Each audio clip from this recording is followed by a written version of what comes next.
versão mais breve do Evangelho. O Senhor esteja convosco. Ele está no meio de nós. Proclamação do Evangelho de Jesus Cristo segundo Mateus. Glória a vós, Senhor. Naquele tempo, Jesus contou outra parábola à multidão. O reino dos céus é como um homem que semeou boa semente no seu campo. Enquanto todos dormiam, veio seu inimigo, semeou o joio no meio do trigo e foi embora. Quando o trigo cresceu e as espigas começaram a se formar, apareceu também o joio. Os empregados foram procurar o dono e lhe disseram: Senhor, não semeastes boa semente no teu campo? De onde veio então o joio? O dono respondeu: Foi algum inimigo que fez isso.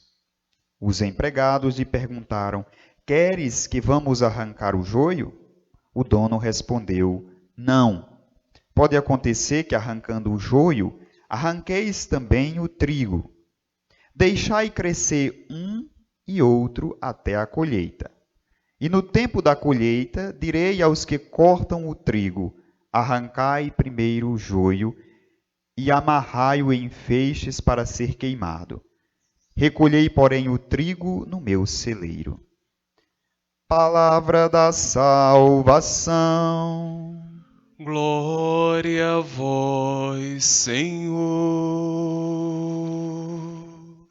Amados irmãos e irmãs que nos acompanham pelos meios de comunicação de nossa paróquia, pela Esperança FM e Dr. Severiano, estamos celebrando o 16º domingo do tempo comum, esse tempo favorável de contemplarmos os grandes ensinamentos de Jesus na sua vida pública, sua missão evangelizadora, de anunciador e de instaurador deste reinado de Deus que se perpetua na história.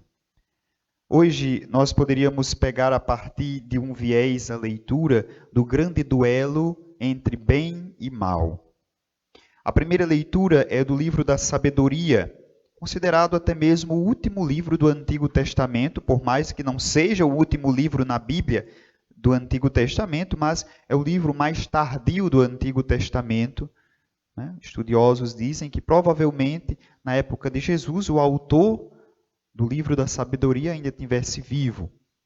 E esse livro ele surge como um resgate, como a sabedoria do povo de Deus, que sustenta a fé desse povo. Afinal de contas, era alguém que estava em Alexandria, no Egito, ou seja, fora da Palestina, fora da terra de Israel, e eles começavam a, então, estar dentro de outras culturas. E sempre foi costume do povo judeu, quando estavam em outras localidades, viver como que em colônias, ou seja, em pequenos povoados, onde tinham seus próprios rabinos, as suas próprias sinagogas, para que não se perdesse o seu costume, a sua tradição, a sua religiosidade. Porém, é bem verdade que muitos dos judeus que viviam nessa dispersão, viviam a opressão, viviam a pobreza. Em detrimento a isso, existiam outros que estavam promissores, que se deram bem, que eram bem-sucedidos na vida, e aí surgia sempre aquela pergunta: que Deus é esse? Que não intervém numa realidade onde muitas vezes os ímpios são cada vez mais poderosos, têm cada vez mais dinheiro, e os pobres e oprimidos cada vez mais sofridos, cada vez mais expoliados. Que Deus é esse? Será que Deus se esqueceu de nós? Será que Deus não olha mais por nós? Eram grandes questionamentos que tinha naquela época, mas não diferente muito de hoje.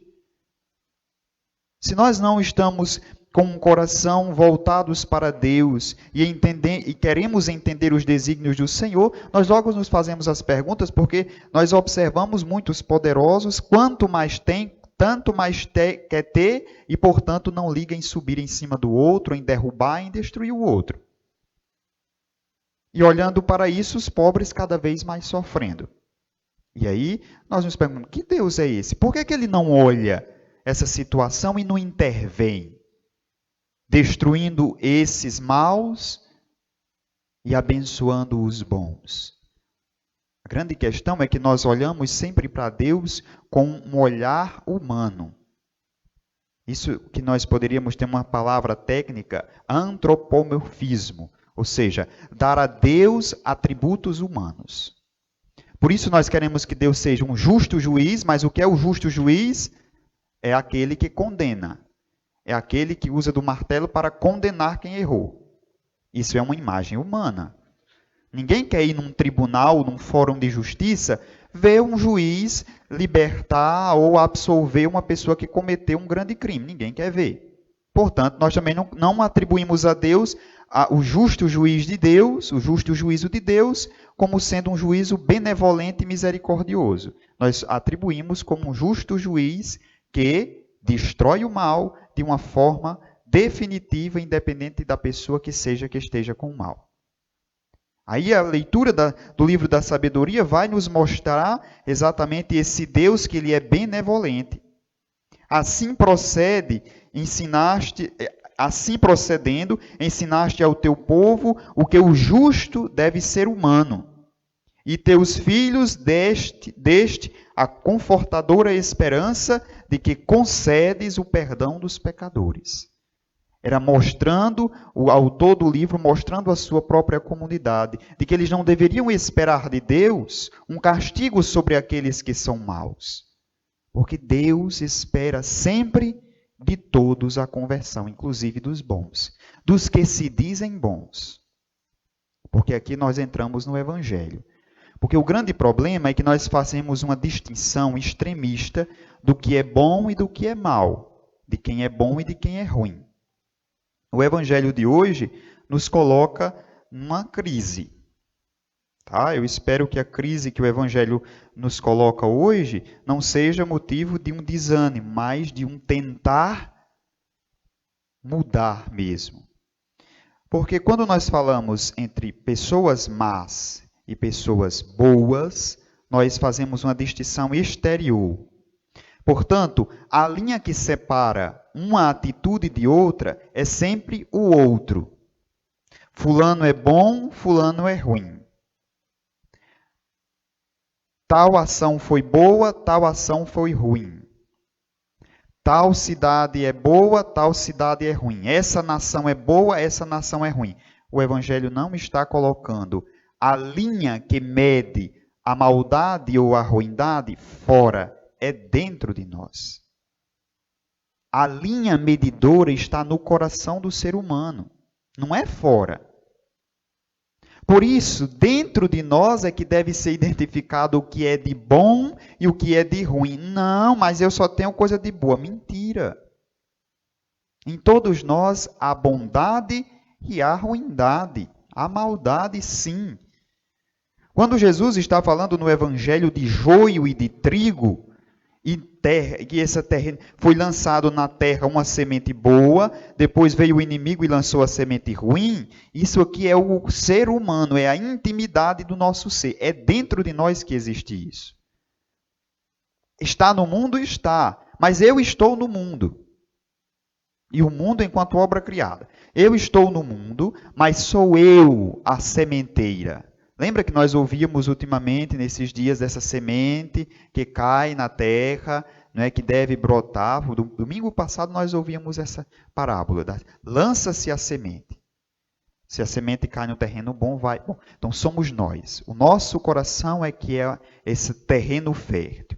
Tá. Domingo passado nós ouvimos que é preciso preparar a terra do coração, que adubar com o amor, para que se a semente da palavra de Deus caia, dê frutos bons.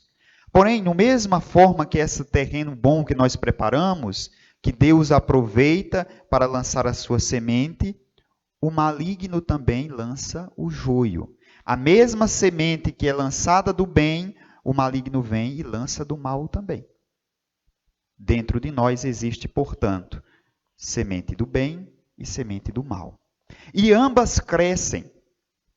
Não se iluda, não, mas uma eu vou sufocar e ela não vai nascer as duas. No maior de todos os santos, tinha as sementes. No pior de todos os pecadores, tinham as sementes também. A diferença é, o que é que eu deixo crescer mais? O joio, que é o mal, ou o trigo, que é o bem?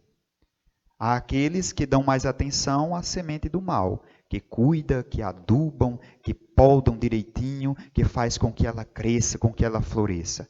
E aí o mal sufoca o bem.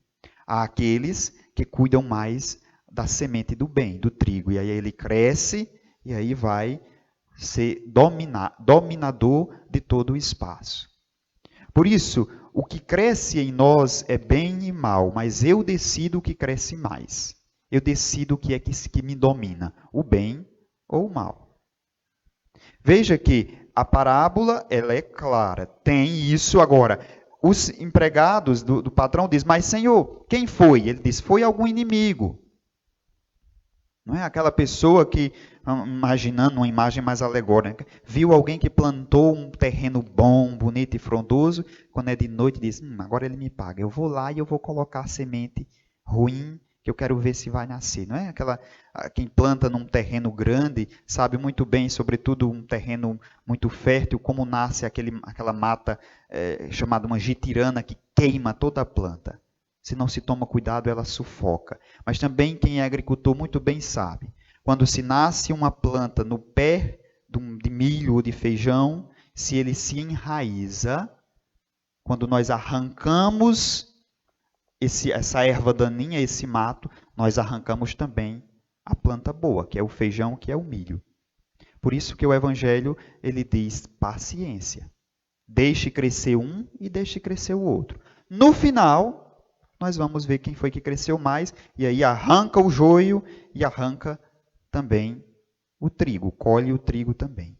O nosso problema é o imediatismo. Nós queremos que o mal seja arrancado do outro. Por isso o dito tão popular que se tornou, bandido bom é bandido morto. É a ideia de querer que o joio seja arrancado agora. Mas e o que é que de nós também tem de bandido dentro de nós? O que é que em nós, quando nós dizemos o outro é assassino, precisaria ser banido? Quantas pessoas eu já assassinei dentro de mim? Quantas pessoas eu já matei? Com a minha língua, com os meus pensamentos, com as minhas atitudes hipócritas. Então, quando eu digo que o joio deve ser arrancado agora, eu digo que deve ser arrancado dentro de mim também. Mas cuidado, que possa ser que o joio esteja maior do que o trigo. E se ele é arrancado, arranca o trigo também. Ou seja, se eu peço para que seja arrancado todo o mal agora, eu corro o risco de arrancar a semente do bem também que está brotando. Por isso, a nossa atitude deve ser de vigilância e fazer com que o bem cresça muito mais. E aí nós devemos olhar o exemplo dos santos. Olhe Paulo, por exemplo. Paulo estava deixando a semente do ódio, da legalidade da lei, não é? Fazer crescer muito mais do que o bem.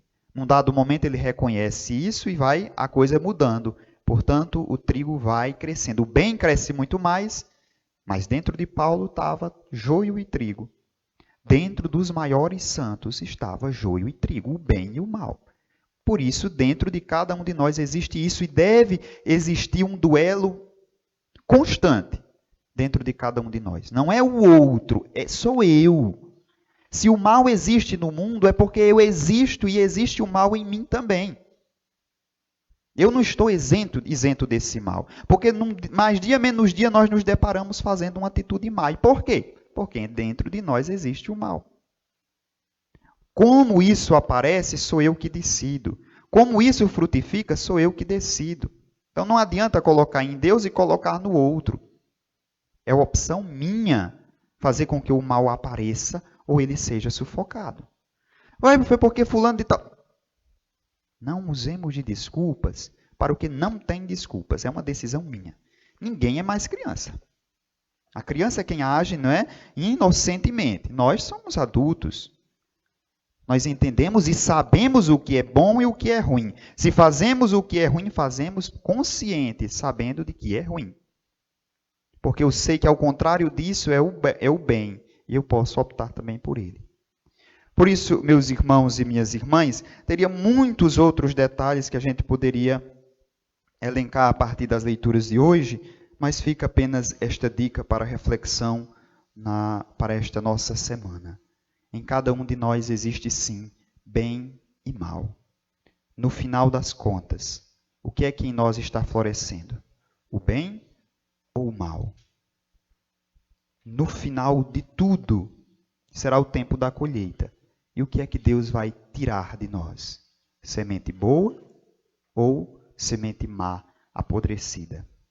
As sementes más são jogadas fora.